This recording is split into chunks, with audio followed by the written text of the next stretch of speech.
Did you ever wonder about the quote by Robert Frost?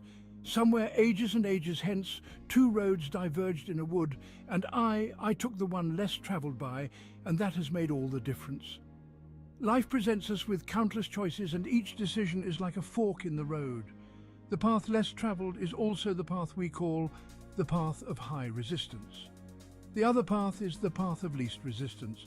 What is the difference? Here is an example. Suppose you have been a big meat eater all your life. Someone places a juicy steak and a great-looking all-vegetarian salad in front of you and tells you that you must pick one to eat. Which do you pick? By far, the line of least resistance is to pick the steak, as it is much more satisfying. Let us say that you come to the conclusion that a vegetarian diet would improve your health and you decide to go on it. Shortly thereafter, you are faced with the same choice again. The choice to go with the line of least resistance last time was a no-brainer, but this time you have made a choice to move up to a more refined diet.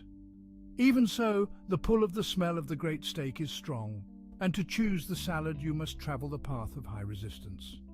If you are a determined soul and continue on your new diet for several years, what happens? You lose your attraction to meat, and you arrive at the time that a good salad seems to be better than a steak. Now it is the line of least resistance to choose the salad rather than the steak. On the other hand, you could backslide and start eating meat again. If you do this, it will not be long before your line of least resistance will be back where it was before, and you will again have a strong pull toward the meat-eating diet. Now compare the two diets to spirit and matter. Matter indeed has a strong pull on us, but eventually each of us learns all we can from this world, and we desire to move in consciousness towards spirit. When we first decide this, we find that staying centered there is indeed the path of high resistance.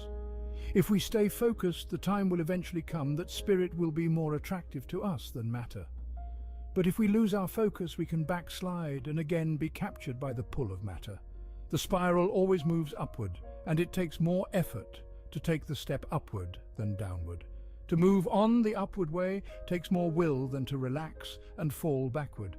But when the will of God is joined to our wills, the force of downward gravity is negated and nothing can stop the pilgrim from progressing along the upwards path.